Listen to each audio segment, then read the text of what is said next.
Wherever you sit, stand, whatever you touch, there is memory and transaction happening all the time. It must be a conscious process. If it's a compulsive process, then you will pay the price for it. It is not that this is sin, that is sin. The question is, what is your priority in your life?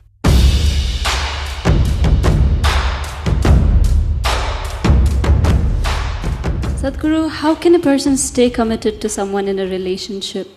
Is it natural to love someone and yet be sexually attracted to others? What should be the proper course of action that should follow, or how does one handle this?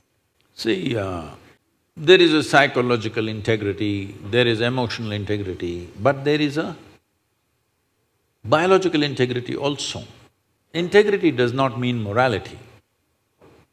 Integrity means you create a situation where it works best for you. So when we say integrity, suppose I say, there is a certain integrity to my body, this means it's strong and resistant to a whole lot of things, isn't it? It doesn't mean I'm morally stuck in something. So I'm talking about… I want you to understand the word integrity in that context. We're talking about integrity in terms of strength of this life. So if that is the thing, is it true? Do you remember how your great-great-great-great-great-grandmother 10 generations ago looked like? Do you remember? No. But her nose is sitting on your face. Yes or no? Body remembers, isn't it? Body remembers your forefathers 1,000,000 years ago. Yes or no? So what you're calling as my body is a heap of memory, isn't it so? Yes. Memory or no? See, now from Nepal you came to Shillong, you eat a lot of this Meghalaya food, your features won't change because your body remembers what is your genetics, no matter what. Or you start eating, let's say, cow's food or dog's food, your body will not get confused and become a dog or a cow because there is evolutionary memory in this. Do what you want, it never gets confused, isn't it? You start thinking I'm a dog and start barking like one, still the body won't change. Yes or no? Mentally you can, but body has such a deep-rooted memory. So this entire body, what you have, is essentially a certain integrity of memory. If that loses that memory integrity, then you will see it will become vulnerable to so many things. Now, the nature of the body is such that anything that you touch with a certain level of involvement will naturally absorb that memory.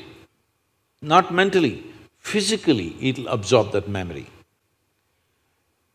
Traditionally in this culture we call this runanubandha. You heard of such a word? Runanubandha. What this means is physical memory that you gather. Why people… you will see this with people, let's say in their home, they will go and sit in one place. This will usually the older people you will see, they want to go and sit in the same place. They won't sit in another place. Have you noticed this? Even your dog, he comes, if he wants to sit here, he'll smell this, he'll smell that, he'll smell that, he'll smell that. And after much searching, he will settle down in that particular place. Next time you chase him somewhere, he comes, he goes and sits in the same place. Because there is memory. Today there is forensic equipment where you're sitting here right now, you went away.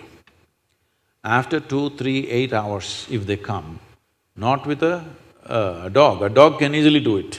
But with forensic equipment, we come here and just check this chair and we know it was you who was sitting here, not somebody else. So there is memory. Wherever you sit, stand, whatever you touch, there is memory and transaction happening all the time. Well, you come from Nepal, in India also it's very much there, in south is very strongly there, north maybe it's become weakened. People never give salt to another person. Do you know this? Here also? If somebody gives you salt, you say, please keep it there. Because there are certain materials which transmit memory much better than others. Salt, sesame seeds, lemons, like this if you give traditional people, they'll say, keep it there, I will take it. because they don't want to develop runanabandha with you. Now, in India, if you see older generation of people, if you try to shake their hands, they'll do like this, because they don't want to get runanabandha with you. Because the idea is to keep the integrity of your body's memory in such a way that it doesn't become vulnerable to other things, that you become a very integrated life. If you want to nurture yourself to be a certain possibility, then you have to maintain the memory integrity. This is what runanabandha means. You keep your physical memory to the minimal. A sexual interaction is something where a huge amount of memory is taken from one to the other. So, always, not in this society, everywhere else, forever people saw the advantage of keeping that memory to the minimal. If you make that memory very complex, you will see to be at ease will become very difficult after some time. There will be pleasure, but there will be no joy in your life. You can observe people, don't go by what I'm saying. You can observe people, they will have pleasure, they will giggle all the time, but you look at them, there is no joy in them, there's no ease. Because the ease will go away with excessive memory. This is not only with sexuality, there are many other things that you do like this. Right now you see this very much in the Western societies. Wherever I go, especially in America, people will come, Sadhguru, where is my hug? I say, it must be with you. Why is it with me? It is not like at a certain moment when you feel close to somebody, you hug them. It's like all the time you have to touch people. Because today's psychiatrists are analyzing these things and saying that is because they've not been sufficiently touched by their mothers and parents at an early age. When they grow up, they're desperately longing to touch somebody all the time. All these things have a serious impact on one's life. How much physical contact when the child is born, this will determine how much physical contact they will long for later on. And the memory of what an infant picks up from the mother at that time, because till a child becomes 4.5 years of age, in many ways, energy-wise, it's not a separate life, it's still attached to the mother's body. Actually, if by nature if people go till then, they must be drinking the mother's milk and connected up to 4.5 years, that's how naturally it was.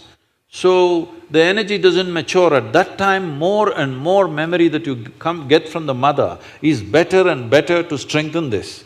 But once the child begins to move out and becomes an individual, life is organizing itself. People come to me and say, Sadhguru, can you bless my daughter, can you bless my son? First thing I ask is, how old? If they say 15, 16, 18, all right. If they're over 21, I say no. Because me blessing you, blessing will not go to your child. You may still think emotionally that's my child, but as far as life is concerned, it's become fully separate. Generally, the course of life is considered to be approximately 84 years or 1008 cycles of the moon. The cycles of the moon and our body is very directly connected.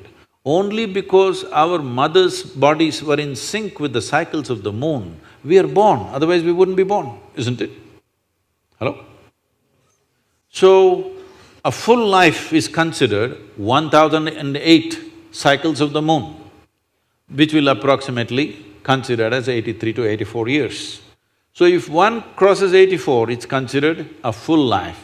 In this, the first quarter is the only time when it is connected to parentage. After that, the child must move, because energy-wise, you cannot connect those two lives anymore. So that is when the longing, if you have not created enough integrity within yourself, the longing for another body multiplies.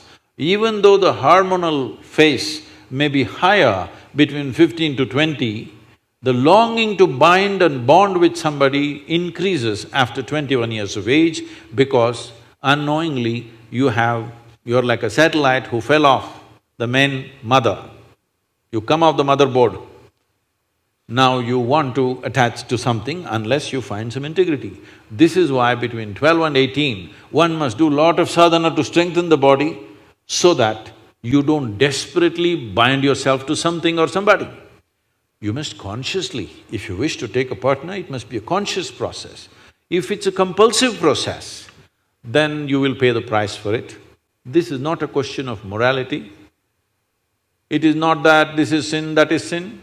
The question is, what is your priority in your life?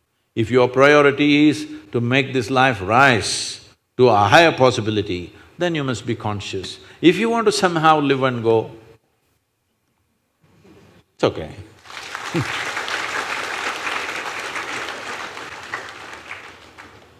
Thank you, Sadhguru. I'm sorry if I discouraged You just answered my question, Sadhguru. Thank you so much for that.